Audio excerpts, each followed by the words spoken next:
अस्सलाम वालेकुम मेरे प्यारे से यूट्यूब की फैमिली, क्या हाल है? ठीक-ठाक हैं? ताला आप सबको अपने ज़ुबान में रखें, आमीन सुम्मा आमीन। दिल से ढेर सारी आप लोगों के लिए दुआएँ हैं कि जहाँ रहें खुश रहें, आबाद रहें, करें। चैनल को सब्सक्राइब, लाइक, शेयर, कमेंट्स में अपनी राय का इज़हार आप लोगों ने ज़रूर रखना है।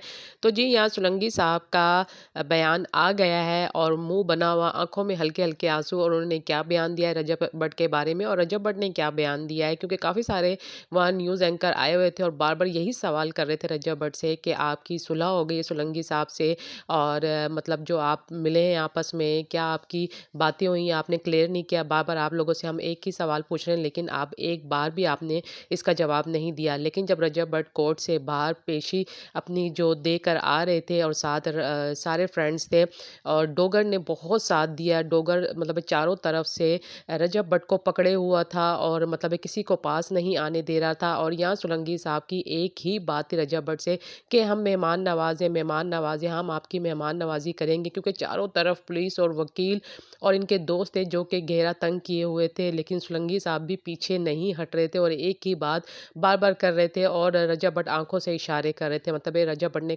मुँह से कुछ कहा ही नहीं। लेकिन जहाँ वहाँ न्यूज़ एंकर आए हुए थे, लेकिन जो 92 के न्यूज़ एंकर थे, उन्होंने गाड़ी में बैठते-बैठते जब रजब भट्ट से एक ही सवाल किया और यही कहा कि आपने अभी तक इसका जवाब नहीं दिया कि सुलंगी साहब से आपकी सुलह हो गई है कि नहीं हुई, आप जवाब तो दें। तो इस पे रजब भट्ट ने कहा कि ना ही मेरी सुलह है, ना ही मेरी फ़ाइट है। मैं इधर आया था पेशी पे, और मैं पेशी दे के वापस लाहौर जा रहा हूँ।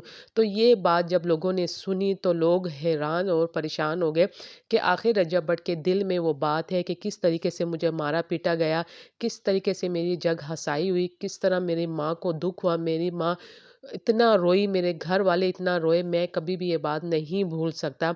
और यहाँ जो सुलंगी साहब है वो भी बयान दे रहे थे अम्मा के बारे में कि मेरी रजब भट्ट के साथ फाइट थी, और जो मैंने किया अपनी राइट की वजह से किया, क्योंकि वकीलों के बारे में रजब भट्ट ने जो बातें की थी वो हम गुस्से में थे। और सबसे बड़ी बात इस्लाम के बारे में, नमाज का इसने बेहुरमती की, वो कभी भी हम नहीं भूलेंगे। लेकिन हमने अम्मा जी को, यानी कि रजब भट्ट की जो वालदा है, उनको रोते हुए सिसकते हुए देखा, और जिस तरीके से वो दोनों हाथ उठा उठा के रो रही थी, बदुआएं दे रही थी। लेकिन माँ सबकी सांझी होती है। जैसे ही मैंने अम्मा जी की आंखों में आंसू देखे और मेरा दिल पिघल गया, इसलिए मैंने रजब भट्ट को माफ़ कर दिया और मैंने सुलह के लिए हाथ बढ़ाया। और मेरी रजब भट्ट के बात भी यही है कि मैं इसको मतलब ये हर लिहाज से तो माफ़ कर दूंगा, लेकिन जो नमाज की बेहुरमती की है, इस वजह से नहीं माफ़ कर सकता।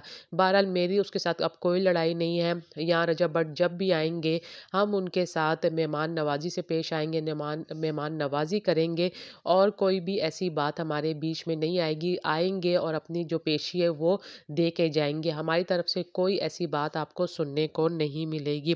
बाहर रजब भट्ट आए और बड़े ही सेफ तरीके से आए, बड़े ही सेफ तरीके से गए। अपने फ्रेंड के साथ बाकायदा वीडियो भी बनाई, जो कि उनको नहीं पिछली दफ़ा बनाने दी जा रही थी, और खुल्लम खुल्ला शाज़ी ने वीडियो बनाई, जो कि वो व्लॉग में आप लोगों को देखने को मिलेगी। इजाज़त चाहती हूँ। ओके जी, अल्लाह हाफ़िज़।